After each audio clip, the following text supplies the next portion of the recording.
Hello, witches. Yes, it is Wednesday. It is time for the Witches Movie Coven as everything on my desk falls to the floor. I am Patty Negri. I am one of your hosts. You might recognize me from The Witching Hour, from Ghost Adventures, from all the goats that hang around with me. But I am one of many on this co-hosting. Let me introduce you before I come back to here to my beautiful co-host, starting with Richard Leal. Hello, I am Richard Leal. Richard Leal is one name, not two. If I were just Richard, I would be a. That's right. I am Richard Leal. I am a gentleman psychic. I'm a psychic and a medium. I used to be a psychic and a small, but I gained some weight. Before we go too much further, if you are enjoying the show, hit the like, hit the subscribe, do the comments. We appreciate each and every one of you. Thank you so very much. Yes, thank you. Jason. I'm Jason Mankey. You might recognize me from the back of book covers, such as High Priest Raymond Buckland, the father of American witchcraft, and several other books. Thank you very much. Heather with the hair. I let my hair do its 80 thing today. I am Heather Green. I am the author of Lights, Camera, Witchcraft, A Critical History of Witches in American Film and Television. I am an editor at Llewellyn Worldwide and a journalist covering all things occult and magic in the media. And I'm excited to be here tonight, as always. Thank you. Thank you. And yes, our books, my latest from Llewellyn, Dollcraft. Check it out, Haunted Dolls. But we have no Haunted Dolls tonight. We have no Courtney tonight, which we are sad to say, but we are thrilled to say we have filling in for her the beautiful Scarlett Amaris. Welcome, Scarlett. Hi, thank you for having me again. I'm Scarlett Amaris. I am a screenwriter, and I am now actually a music video director. And a lot of the films that I have written have to do with witchcraft. Seems to be my specialty. I also teach it and practice it. Bunch of witches in this room, I tell you. Witches in this room. And none of us got taken up yesterday, so we're all here because we had to be here for today. No rapture for us because we got goats we have to take care of. Today's movie, we are doing Highlander, the 1986 film Highlander. A lot of swords. Hopefully you guys watched it, but just in case you did not watch it, Richard Leal, do you have a complete and thorough, unbiased synopsis of I have an unbiased one. I think that one's even better. So yes, we are here. You are here. I am here. We are here. We did not get raptured away yesterday. However, watching this film might enrapture you in another way. But who wants to live forever anyway, right? You know what I mean? You know what I mean? Ba-boom. So here's the story. Imagine a world where it's Scotland sometime 400 years ago. 400 years ago from 1986, 400 years ago. And in this clan, the MacLeod clan, end up by fighting against the Hatfields, or was it the McCoys? I don't remember. But they fight against this other clan, and then a guy comes up wearing a plastic sword. I mean, a plastic helmet, and runs our hero through because guys in plastic helmets really are scary and dangerous. So he ends up by being unalive. But then he's also undead. He comes back and they want to burn him as a witch because why not? It's, Scotland 400 years ago. And then come to find out he can't die. So he comes back. He's been banished from his village. He meets the love of his life. They are in love. They get together. And then he meets Sean Connery. Sean Connery says he has to break up with this girl to leave her behind because I have sights on you, young man, is what he says. He doesn't say that, but he does say, you may not take our life, but you'll never have our freedom, or something like that. Anyway, he tells him that he has to leave.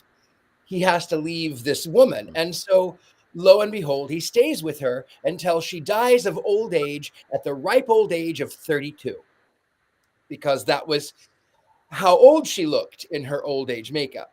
Meanwhile, this other guy in the plastic helmet he keeps coming back to kill, and then Sean Connery and they have crossed their streams, and they have had a sword measuring contest, and the guy in black then ends up by giving it to Sean Connery, and I've never been more jealous in my life. Anyway, so then fast forward to the future, which is 1985 in the film, and he is at a pro wrestling match because, of course, he is. Why not? In New York City. Here he is, an antique dealer at a pro wrestling match because he doesn't have enough PTSD. Meanwhile, he has these flashbacks, and then he goes into the parking garage where a sword fight ensues, and then he escapes in the Porsche that he stole from, oh goodness, what was his name? Smoldering Eyes, 1950s. I had it and I forgot his name. Red jacket, died in a Porsche. Oh, never mind. James Dean? James Dean. He steals the Porsche from James Dean, and then he gets caught by the police. Meanwhile, a policewoman has fallen in love with him, and then you have flashback after flashback where, of course, in modern times, the only music that ever comes on all of the radios, even the bad guy, everyone plays Queen, and I have no problems with that. Anyway, the guy, there's a lot of fighting, sword measuring contests, and then, of course, the bad guy is vanquished. He ends up by falling in love with someone else, and now he can live forever because why not? That's sort of the end until you have the series, I guess. That's it. Thank you. Thank you. Now that we have that complete rundown, there might be a little bit more to have, though. Heather, do you have 5 more things that we need to know about this movie? Sure, I'll give you a few things. This is one of those movies that became a cult film or a cult movement, so to speak. So there's a lot of stuff out there, and researching things to talk about. I mean, we could have done a million things. So I'm just going to keep this kind of brief and short. And truth be told, I had a very busy day, so I couldn't go down rabbit holes the way I usually do. So we'll just talk about the movie first. Highlander, released in 1986. Of course, this was right in the middle of, or the beginning really for Hollywood, of its satanic panic time. I'll talk about that context in a second. It is directed by Russell McKay, and it was written originally by George Wyden. While he was at UCLA, it was a script he wrote. And then he sold it, and it turned into this. He had gone on a vacation in Scotland or something and saw this and said, hey, I got a great idea. What if? So that's the way a lot of good stories start, when someone sees something and goes, hey, what if? There are various different cuts to this. You can watch a director's cut. You can watch the European cut, which is different. The international cuts were different. It actually did better when it initially came out in 86 internationally than it did here in the US. In the US, it was just, mid. People didn't really love it. It grossed a little over 5 million, I think. I have the number somewhere on my paper. It grossed about 5,700,000 about. I didn't adjust that for inflation, so those are 86 numbers. In Europe, though, it grossed over 12 million on international release. However, why did it get second and third and fourth? I think there's 4 original films and then a TV show. Why did it get that? Because once it hit VHS, it became immensely popular. And so, this was a time for those people who did not live in the 80s and the late 70s. This was the VHS's heyday, its golden era. Everybody was going to video stores, renting. This is the emergence of Blockbuster, although we had local ones in the 80s were before Blockbuster. So VHS was really a big thing. A lot of movies were actually released straight to VHS, which has really made some movies, especially cult films, when they don't do well in the theater and then they go to VHS and they get watched and then remade, some directly to VHS, and they become what this movie has become. So that's really 2 and 1 and 2. Now let's talk about context. So I just want to give you guys who have been here, remind you of something I talk about whenever we see these kind of sword films. This is considered a sword and sorcery film, or a high high fantasy sort of. It's more sword and sorcery than high fantasy. We don't have kings and queens and knights. That's usually high fantasy, but it has those elements. But it is in one of these sort of has a sword and sorcery feel to it with the swords and the fighting and the story that's happening here is this man who's lifted up. He finds out he's magical. He has to go and conquer the person who's stronger than him. This is very much a sword and sorcery feel to it. Think back to the 80s. For those who were around in the early 80s, this was the sword and sorcery film heyday. You had things like Conan the Barbarian, Beastmaster, Dragon Slayer. You had Star Wars, which really is a sword and sorcery film dressed as a sci-fi film or a series of films. You had other ones like Krull. What was that? Krull. Krull. Yes, Krull. We did Time Bandits, which has that feel too. This was a really, really big time for these type of epic fantasy, high fantasy, sword and sorcery. So that's what you're getting here. This is before witchcraft films come back in full blast in the late 80s, and we get into the Satanic Panics, really engaged with the Satanic Panic films. I'm just going to mention a couple of the actors, not too many of them. Of course, Christopher Lambert. This was his second English film. So he was still learning English while he was in this movie. He is a French actor. And he also, the first English movie he did was Greystoke. I don't know if anyone ever saw that one. Clancy Brown, he was in a ton of things. You may have seen him all over the place. A few things you might know him in from Shawshank Redemption. I got it that time. Starship Troopers. John Wick 4, apparently, if you like the John Wick series. More recently, Ahsoka. He was in that as well. There's a ton of them. I could sit here all night. Of course, Sean Connery. Now, how do we summarize Sean Connery in 30 seconds? You can't. He is most known probably for being the best Bond, in my opinion, the Bond. Of course, he was also in films like The Rock, Indiana Jones and the Last Crusade. Great film, The Hunt for Red October. Please watch that one. The Name of the Rose, Time Bandits, Marnie, my least favorite of the Hitchcock films. And he is also really also known for bit pieces on Saturday Night Live. So we have the great Sean Connery, who is the late Sean Connery, died in 2020, unfortunately. There he is. How could you not love him? And the only other one I'll mention is Roxanne Hart, the woman that he falls in love with the second time. And I just have to mention, she wasn't in a whole lot of things. I looked her up, but she was in Oh God, You Devil, if you saw that at that time. And I also, I can't stop calling her Roxy Hart. And if you know why why I call her Roxy Hart, there's music that keeps going through my head every time all that jazz. I was like, that can't be her name for real. Anyway, that's a musical person's thing. So finally, I'm going to get to the music aspect of it. And this is really going to be a two-parter here. So first, of course, I do want to actually point out, this is the other interesting thing I found out, that Christopher Lambert was not the first person chosen for it. They wanted Mark Singer to do it. So he turned it down or wasn't available. They went through they wanted Kurt Russell, Michael Douglas. I'm reading the names off. Kevin Costner, Mickey Rourke, of all people. I don't know if he would have done that. Patrick Swayze and Mel Gibson were all considered for the role. All of them would have been better. Some of them would have been better. Yeah, there's a few of them on there that would have been better. I could have seen that. But anyway, let's get to the music because I know that's what we're all waiting for, I think.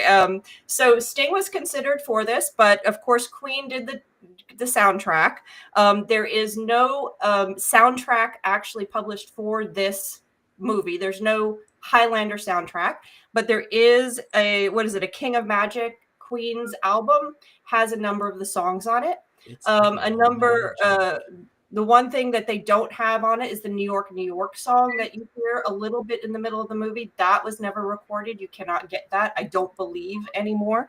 But this is getting to the last thing. This was a popular aesthetic and device back in the MTV era, where you have rock bands MTV feel, MTV type of style. We can talk about that with Scarlett here. Yeah, absolutely. In the films in the 80s, because this was a big thing. MTV had just come on the air, and a few years earlier. If you were around during the 80s, you know what it was like and how exciting it was to watch the videos. You went to school. What video? Did you see this video? Did you see this music video? It was a huge thing. So this really was part of that musical genre in the late 70s and into the 80s. You saw a lot of these films, and I have a couple.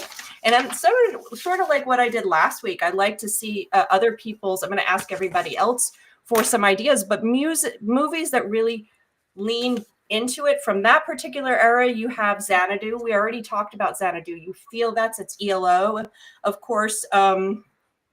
You have several others. You had AC/DC did Maximum Overdrive. I did not see that one.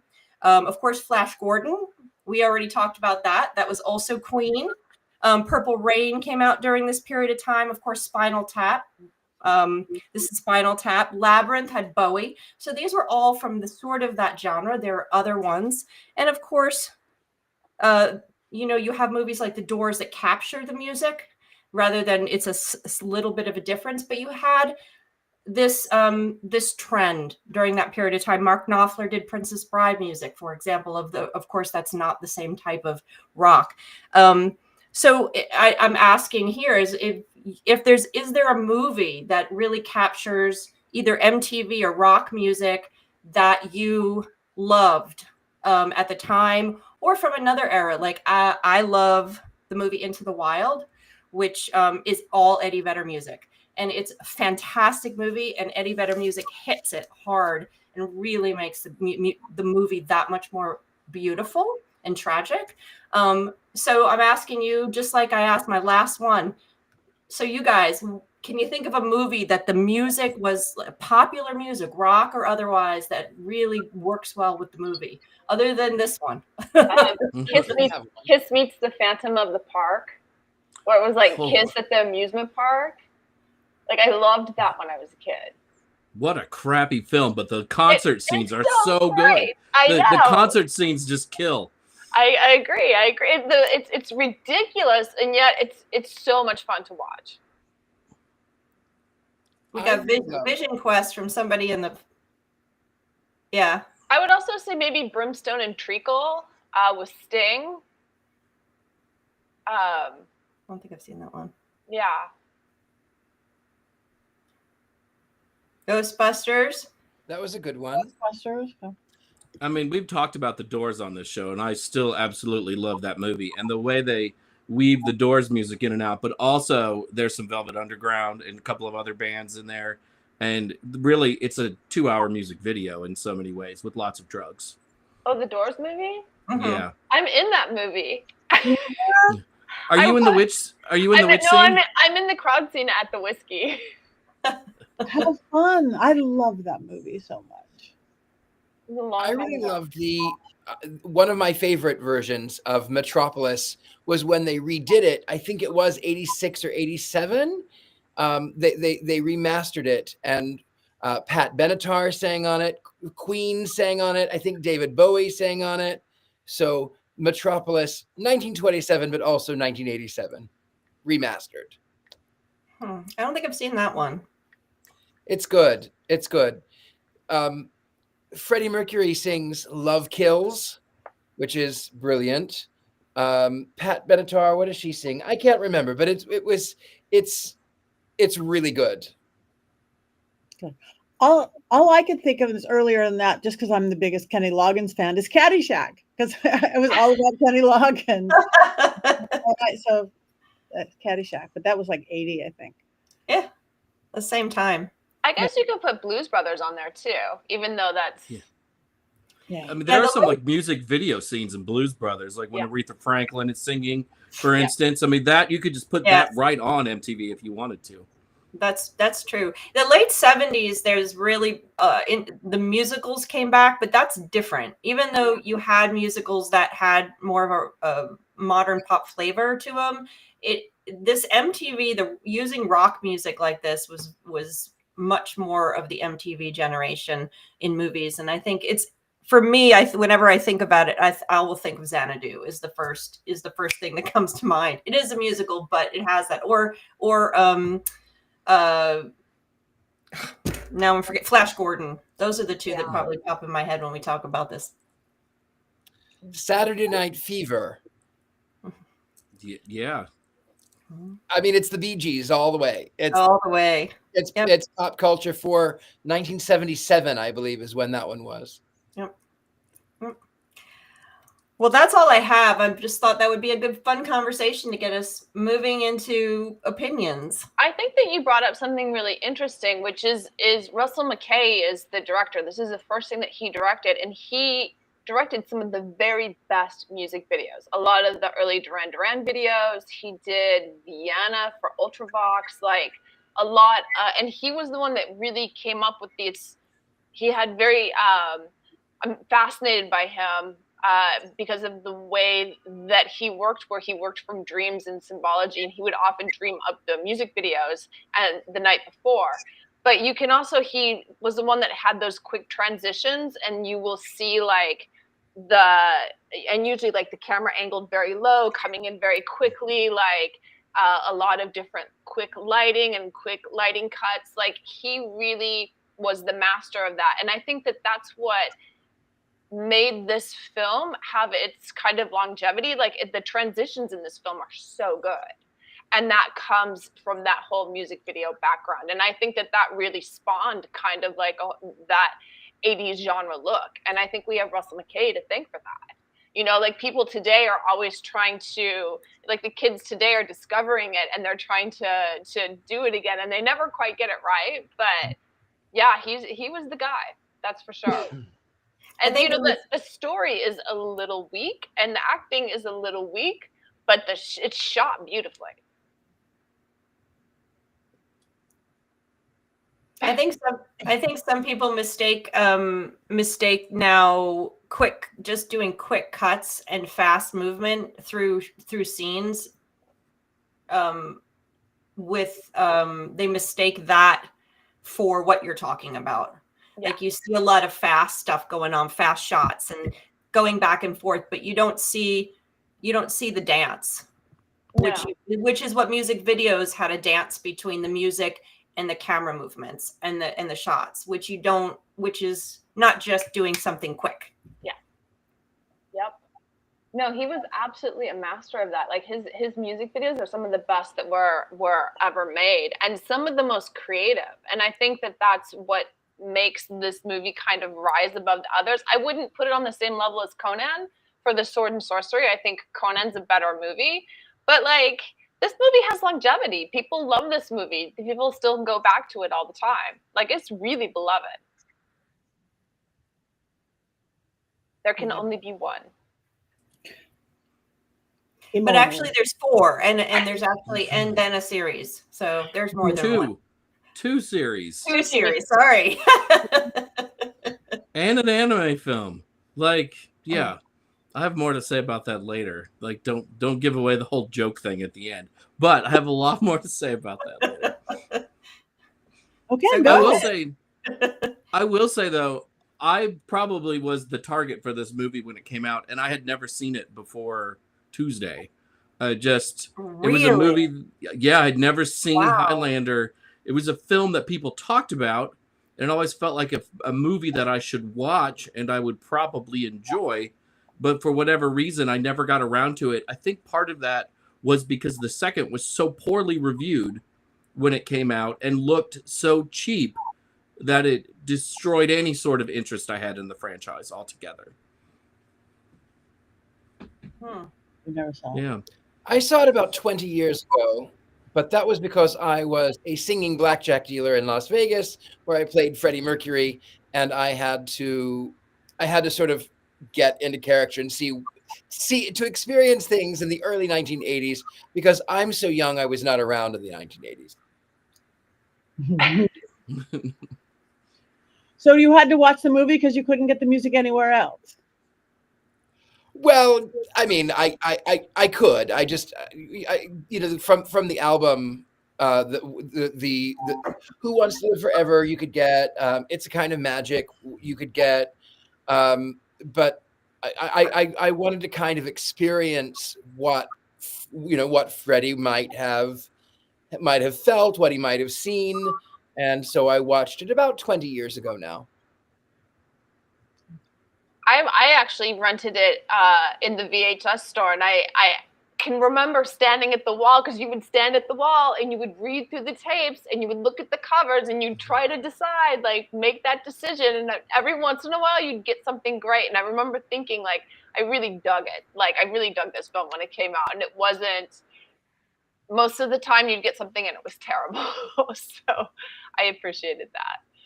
But yeah, I do miss the mom and pop video stores where it's like, you could see some really great stuff and you could see some weird Euro trash stuff sometimes, but it was always kind of a crapshoot. Yeah. There was a little video store in the little town that I grew up in.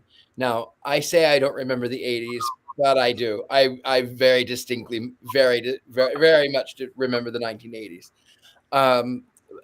But there was a little mom and pop store, a little video store in the little town of like 300 people. And everyone went, and not only was it a video store, she also had an arcade and a candy store. Like, it was all in one. So you could go get your fix in the early 1980s. It was a lot of fun. I just remember the secret back room in all those VHS stores. And if you were back there and somebody walked out and like you knew them from church or whatever, right? Yeah, it was a scandal. What am I doing here? What?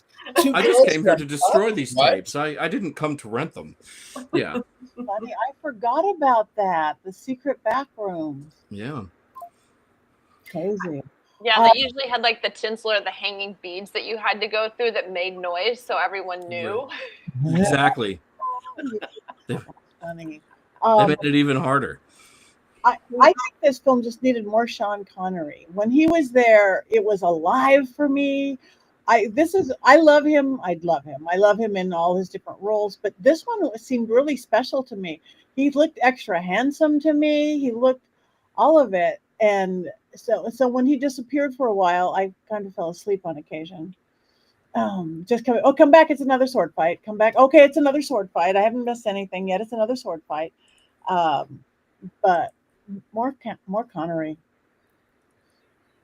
I love that Sean's playing a Spaniard who was originally Egyptian, and he's Christopher Lambert is French playing Scottish. Like, those were the days when you could get the accents were all over the map. They were so off the charts. Like, I don't know where they were going. The guy with the New York accent was the only one that was right. Exactly. It's like, what? I just didn't find Lambert charismatic enough to pull off the lead. And maybe I'm alone in this, but for me, he just didn't have that presence. And especially when you see Sean Connery, because he has that presence. And Clancy Brown has a weird coked up presence, but it's still there. And Lambert's, to me, is sort of a blank slate, and it just don't get excited when he's on the screen. That's interesting. And I felt like, and this is probably horrible, but he didn't have a whole lot of lines, and I haven't seen this movie. I hadn't seen this movie since it came out. It was a forgettable movie to me. I saw it, rented it probably, and then was like, forgot about it. It was not my thing. And while I was watching it today, while he was delivering his very few lines here and there, it started to feel like we were in some kind of Terminator loop here. And it's the guy with the accent saying very few lines, pointing throughout the whole time. I'm like, okay, yeah, but it was done better in that movie. So I was like, and Terminator came out in 1984, so it was 2 years before that. So I guess they felt like, okay, let's give this a try. Maybe, I don't know what the choice was, or he was just the last on the list and he was available. I'm not sure, because apparently they really wanted other people. But he was an actor. I think Scarlett, you know him, right? His daughter was executive producer on a film I did back in 2012, 2013. So, and she has Lilith Films in Paris, and she owns my movie now. But I had like a brief lunch with him. He's very into UFOs. We talked about UFOs the whole time, he was absolutely charming. I think, they probably chose him. He had a lot coming off of Greystoke. Greystoke was a big movie. He's really good in it. He's really good in Subway too. And I think that he just had a lot of push of like international push. And yeah, I mean, who knows who was available and not available. It could have looked very different. But yeah, he's a very interesting man. Very French, very elegant. Mm-hmm. Yeah. I knew that you knew him, so I've been worried all day about being mean, and so I apologize. I had like a lunch with him, but I didn't we don't talk. Do you know what I'm saying? Okay, It's like I know his daughter. Yeah. But you seem to be a fan of this movie, though. I can tell that. I like sword and sorcery movies. That I've always really dug that genre, and like I absolutely love Conan. Conan is one of my most favorite movies ever, and I love John Milius. But I am a fan of this movie. So if you hate it, it's not going to bother me. It's just that I have a real soft spot for sword and sorcery. Which one was your favorite sword and sorcery? I missed that. Conan. Yeah. I'm obsessed with John Milius. I think he's a tremendous director and writer. He's one of my favorites. Also a great soundtrack. Yeah. Oh my God. The Battle of Polydorus soundtrack. Oh my God. I listen to it all the time. So what were you going to say? Go ahead. Be mean. Well, I mean, I feel like I critiqued like his presence already. And what I felt was a complete lack of charisma. My other problems with this film are just that it felt like the story was never really told in the way that it needed to be told. You're just kind of thrown into these characters. I don't feel like there's enough explanation of what the quickening is, what it means to be immortal, how that works. And I found the back and forth between the ancient Scottish stuff and contemporary very off-putting. That can be done well. I don't think it's done well in this film. Oh, no, I would agree with you. I don't think that the story is strong in this film at all. Yeah. I see some things I can forgive stylistically, I think is what makes this film so strong. It's most definitely not the story. It's very confusing. It's not well told. There's not good characterization. There's no real character arcs, but even for all of its sins, it's still like highly watchable. And I think it's probably more has to do with the style and the way that it's put together. And it has a real definitive look that I think was very like knock-on important to other movies after it. But I would agree with you. The story is weak. It's incredibly weak. And the fact that this kid wrote this at Can anyone UCLA explain why when someone was Go ahead. I think you froze. Did I freeze? No. Richard Lale froze. Richard Lale froze. Oh, okay. I was going to say, it amazes me that some kid I'm frozen. I think I'm frozen. No, we're slipping time and space again. We're slipping time. I'm bandits. We're going back in time. I think I'm back. I'm back. Can you hear me? Yeah. Yes. Okay. So, Mystic Shield. Can anyone explain why, when someone was beheaded, why did all of the cars start? Why was there this electrical charge? Why did the body begin to get raptured and then fall back to the ground? Like, what was that? Does anyone know what that is? I don't know what that was. Have you not watched early 80s heavy metal videos? I mean, no, not really. In the 80s, I only listened to classical music, strictly classical music in the 1980s. I didn't start listening to 1980s music until like 2000. This really did feel like a Dio video in many ways. And the movie made about as much sense as those lyrics, like Ride the Tiger, right? I mean, it very much, it's a good analogy. Yeah, I did not feel I didn't follow the story. It went back and forth, and I'm like, I must have missed something here, or I must have fallen asleep for a minute. But again, I watched it more like the music video and sword plays, just like that. It was pretty. It was pretty. I don't like this movie. I mean, I don't. I'm just gonna be like, it was forgettable to me then. I've never really understood the everyone's fascination with it, because like someone just brought up, it is mentioned in Talladega Nights, one of my favorite movies, honestly. And it is, I think he calls it one of the best movie ever made. I think it won an Oscar for best movie ever made. That's what the quote is. Thank you. So yeah, I don't think Talladega Nights made Highlander what it is today with all its versions, because the other three came out before Talladega Nights. But yeah, so I am not a fan. I don't, Queen is supreme, obviously. Love Queen in all cases, but that's all I have to say about it. That is good. I did not feel that I didn't even feel like it really expressed the 80s stuff well. I was like, okay, I'm done. When is this over? And I will forgive movies for all cases. Sean Connery and Queen are the only two things in this movie that I will say. And yes, I will give it to the guy who wrote it. He did it as an assignment in UCLA, a writing assignment in UCLA in film school. So that's pretty cool.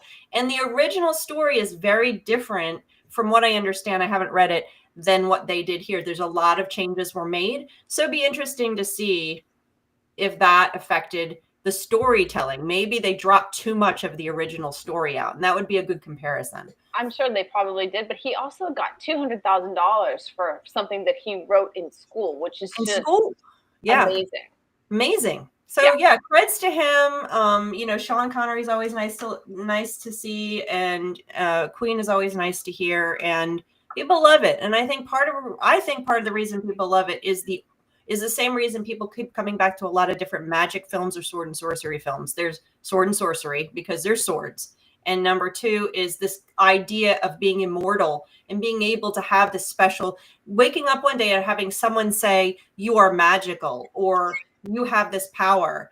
That's compelling in a story. And people keep going back and back to those type of stories as the basis. And I think that's one of the reasons. The imagination that we have of, like, I remember even as a kid and even today, that idea that you have these powers is compelling for a script, is compelling for, a viewer. It is compelling. However, I would argue from experience, from someone who is much older than he appears, I would not want to live forever.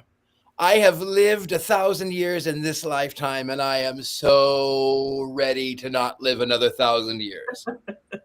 So if you live forever, you experience people that you love growing old and dying, like the girl that died at 31. She's wearing this old age makeup, and she's like, oh, light a candle for my birthday.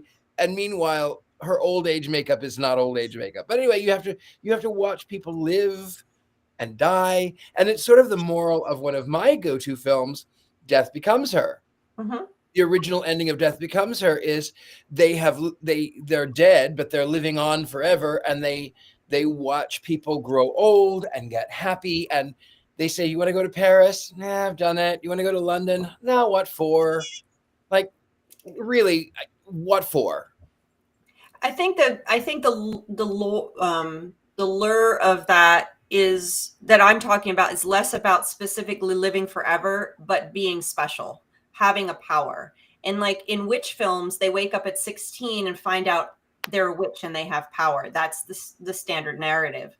For men and for boys in these sword and sorcery films, in these films that about growing up or whatever that we see, especially in the 80s, it's usually about a powerful sword. It could be living forever. It could be something that gives you this power over. Like The Sword and the Stone, Jason's favorite film. Especially then we have to do that one, the Disney 1960s Sword in the Stone. Let's do it next weekend. We have it for your birthday. Let's do it next week when I'm not here. That would be great. No, we're gonna wait for you. The best Sean Connery of all time, and my other favorite actor. Back to the sorry, Patty. Go. Back to the Talladega Nights thing that was posed. For a long time, all I really knew about this movie was that I quoted the bits from Talladega Nights. And that my wife and I still do that. We still talk about how Highlander is the greatest film ever made, just because Ricky Bobby said that. And I think it gave everything a second life, because those scenes were so very, very funny. Yeah, for sure. Any other comments and things about it, or do we have some quotes? We don't have Courtney for quotes, but Jason, you said you picked up a few quotes. I did. I am fake Courtney. I don't know. I don't wear hats, so I don't know how to do Courtney. With Heather, I like to do the scarf. If you had a hoodie, you could be. That's true. That's true. It feels like a long walk to the closet. So I'm not Heather. I'm sorry. I'm not Courtney. I usually just steal these from IMDb. Yeah, but whatever. I think the quote that everybody knows is there can be only one, which gets repeated all the time. Ramirez says, the Kurgan, he is the strongest of all the immortals. He is the perfect warrior. If he wins the prize, mortal man would suffer an eternity of darkness. Connor McLeod, how do you fight such a savage? With heart, faith, and steel. In the end, there can only be one. And I apologize for calling your wife a bloated warthog, and I bid you good day. Another Sean Connery Lambert exchange. Haggis. What's haggis? Sheep's stomach stuffed with meat and barley. And what do you do with it? You eat it. How revolting. I think part of my dislike of the main characters, I find him whiny, like when he says things like, I don't like boats. I don't like water. I'm a man, not a fish. Just in case you were confused. Merman.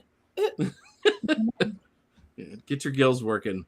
You have the manners of a goat and you smell like a dung heap. And you have no knowledge whatsoever of your potential. Now, get out.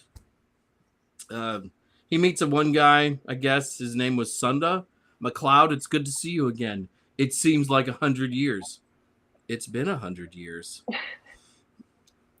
Patience, Highlander, you have done well, but it'll take time. You are generations being born and dying. You are at one with all living things.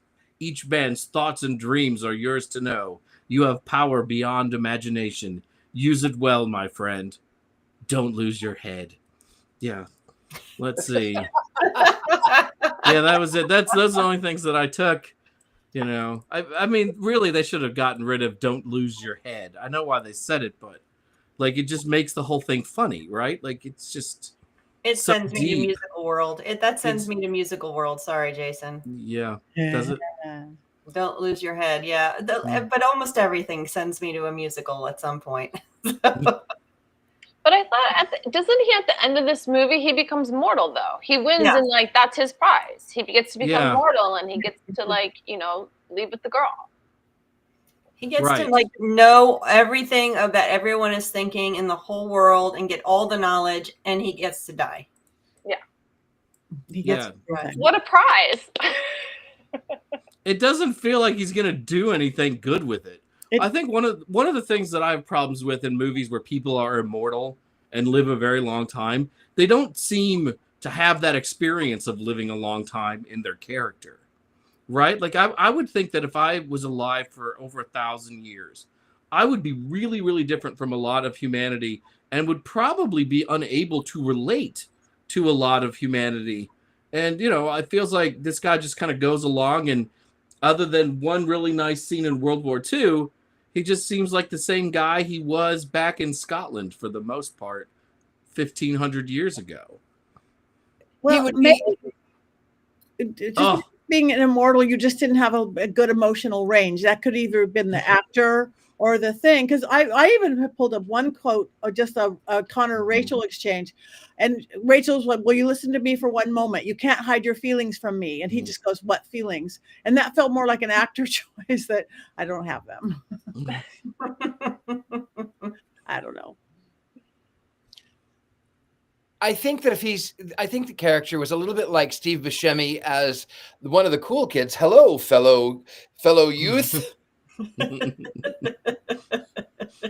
I am one of the cool boys. What up? Yeah. It just wasn't there. It was limited, for sure. Limited. Oh, I also forgot to mention that this is a Canon film. And Canon was a production company that, especially towards the end of its life, became known for super cheap films. And while the budget wasn't terrible for this, they were a very cheap company and took a lot of shortcuts. They are responsible for killing Superman at movie theaters for several years by releasing Superman 4, The Quest for Peace, which originally had like a $35 million budget and then was chopped down to like a $16 million budget. And I think the tagline for that movie is, "You will no longer believe a man can fly," because the special effects were so terrible.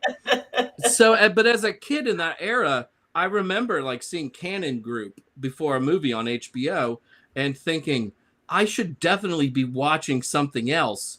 This is totally going to disappoint me as a person who watches films. They also did He-Man and the Masters of the Universe movie, which destroyed a toy franchise as well. So they're responsible for a lot of negative things of my childhood for Jason growing up.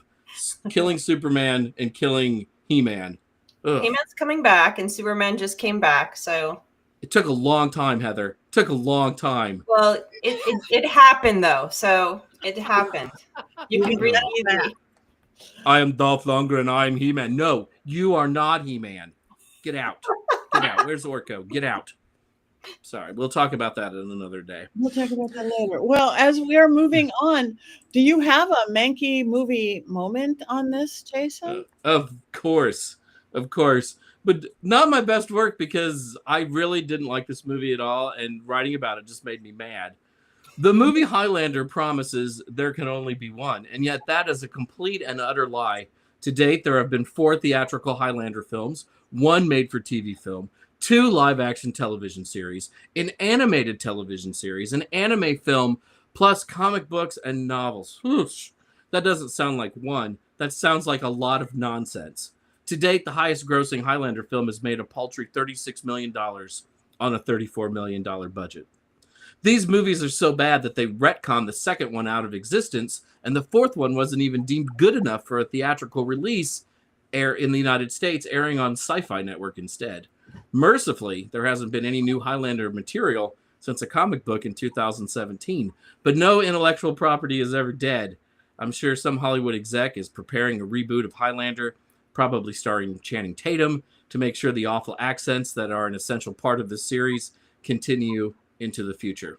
And Scarlett told us in the green room before the show that Henry Cavill is the next Highlander and that it's coming very, very soon, after which I turned my mic off and screamed loudly. Oh, and let's get back to the accents. We were promised there could only be one, but Highlander is full of bad accents. Connor McLeod sounds as Scottish as groundskeeper Willie on The Simpsons. No, I take that back. Willie sounds far more Scottish. At least he's trying. And speaking of Scottish accents, let's take the greatest Scottish accent of all time and turn that actor into a Spaniard, sort of, by way of Egypt, who doesn't sound either Spanish or Egyptian. I just thought he sounded like Sean Connery. Would it have been that bad to just have a character played by Sean Connery be Scottish? And Kurgan, who is immortal, just sounds like a coked-up bully from the Midwest. Bravo, film. Brave and confusing choices here, guys. And back to There Can Be Only One. Oh no, our original Highlander movie can't even settle on what kind of movie it wants to be. It moves haphazardly between the past and the present, doing its best to be a sword and sorcery film and a contemporary action thriller. It fails on both counts. I'm sure someone thought having sword fights at the height of the 80s in New York City would look cool. It doesn't look cool. I think someone took all of the wrong notes from Return of the Jedi, replacing nuanced and dignified lightsaber battles with cartoony and silly-looking sword fights. Watch the Kurgan swing his sword around like a drunken pro wrestler. How fun. I liked my life better when all I really knew about Highlander came from the movie Talladega Nights. Ricky Bobby. Wow, I feel like I'm in Highlander. Jean Girard. What is the Highlander? It's a movie. It won the Academy Award. Oh, for what? Best movie ever made? One day later. By the way, Ricky Bobby, I watched the Highlander movie. It was crap. So he says something worse than crap, but we're a family show. There you go. Thank you. We know how you will vote on that. Okay, well, we have one thing to do, and you guys in the chat room, we thank you for all your comments here. So now we vote. Wands up or wands down on Highlander 1986?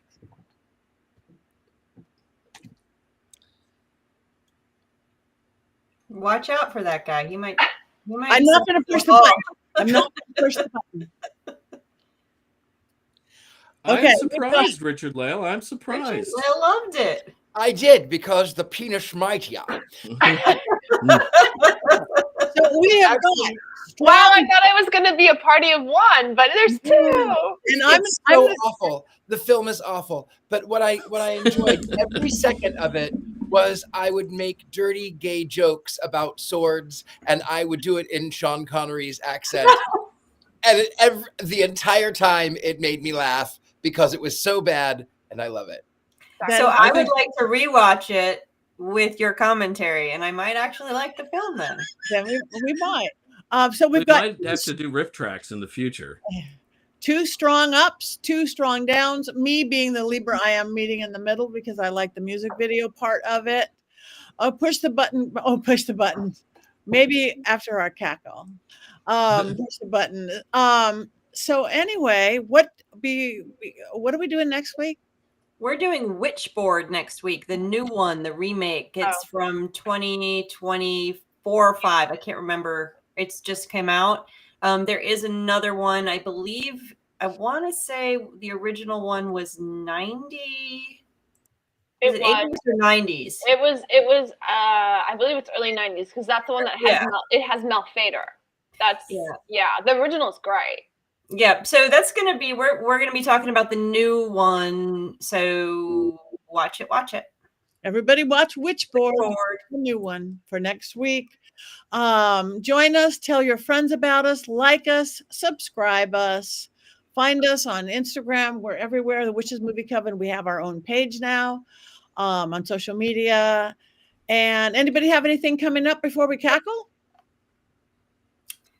Sure, I'll go. I'm going to be doing 2 classes and locally here at a store in October. I'm very excited about that.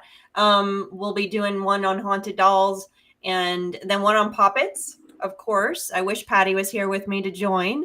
And also another one on on Wicca. We're going to do a 2-hour class introducing people to what Wicca is and what it's not. So I'm looking forward to starting some classes at a local shop. And I have a couple other things that I can't announce yet, but I will be telling you more about it next week. Oh, and just to let you know, why are there no dolls? Barely any dolls. Look at my empty room because by next week, I'm going to be in my new office. And so I can't wait to introduce you all to my new office. Wow. That's right. You are doll free there. Wow. Well, there's only a couple left down at the bottom over here, but Clarabelle's already on the way up, and so are my haunted dolls. They're already headed up. So, thank you. All right. Well, you guys check out her class. Richard Lale. I do have something coming up. So in October, first week of October, I will be teaching at University of Magicus, where we do all kinds of magic, witchcraft, all different kinds of walks. I'll be that. On the 10th, if you are in New Orleans, I'm going to be doing a Momenti Mori. So it's Memento Mori, but it's more tea. We're going to have tea. We're going to have a history lesson on tea and what it does, a history lesson on Victorian mourning, and there's going to be a seance. So you can find me, message me, and it'll be here in this fabulous well, I like to tell people I decorate an early American funeral home, and that is kind of where I am. So on the 10th here in New Orleans, and then of course vampire balls and all kinds of things throughout October. I'm a very busy person in October. It's my Christmas. It is all of our Christmas. Oh, Jason. Tomorrow is my 21st wedding anniversary, which is neither here nor there really in my life as a witch, but it's always amazing that I got that far, probably because I didn't deserve to. And next week to celebrate, we're going to Universal Studios Orlando. So maybe I'll do a little special clip telling you how good or bad the Dragon Riders of Berkland is from How to Train Your Dragon. Not going to Disney because of that travesty right there. Why can't they get King Arthur right? Why is it so hard? Thank you so much. Okay, Scarlett, let everybody know you have anything coming up where they can find you. Yeah, they can find me. I'm on Instagram. I also have a website, www.scarlettamaris.com. I'm getting ready to direct another music video. The last music video that I did played a bunch of festivals and won some awards, so I'm excited about that. I'm also getting ready, starting Saturday, I'm teaching Witching the Art of Words, which is a creative writing witchcraft series.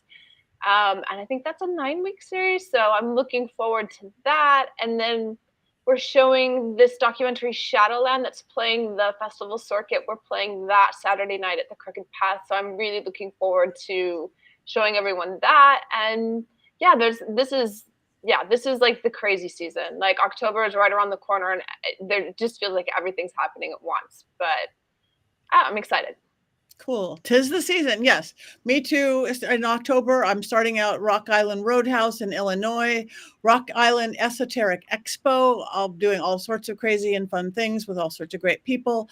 Then I'm headed to the Levy House filming a seance at a very haunted Levy House in Ventura. Then I'm going to be Scarefest weekend, Lexington, Kentucky. Then I'm going to be at Midwest Paganomic-Con. I said it right for once, in Eau Claire, Wisconsin. Then, of course, heading to New Orleans. I've got a book signing for my new book, Dollcraft, at somewhere at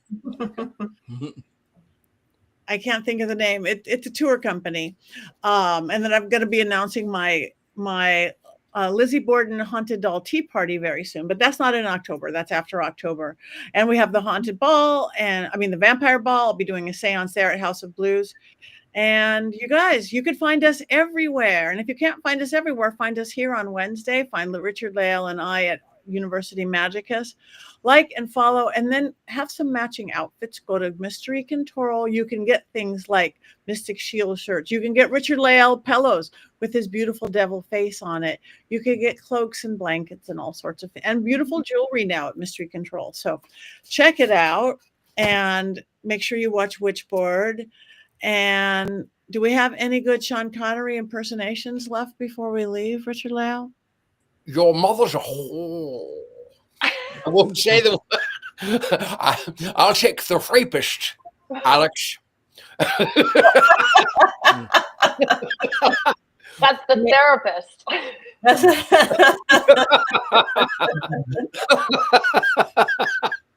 Thank you. Not stirred. Can we maybe wish our producer a happy birthday too? Because this movie was her pick. This was Christine's pick. Happy birthday. Our producer Christine. Now I can't even do it. How would Sean Connery say happy birthday? Happy birthday, bud. Happy birthday. Happy birthday. Happy birthday, Christine. They're doing a big party at the Tail of the Pup tomorrow, and I can't go. Thank you for putting up with us, Christine. We do appreciate it. And Rob, thank you for getting us here, keeping us here. We have the best producers here. So happy birthday, Christine. On that note, it is time. One thing we do, what do witches do? We cackle. We tell our friends we like, we subscribe, and we cackle. 1, 2, 3. Yeah!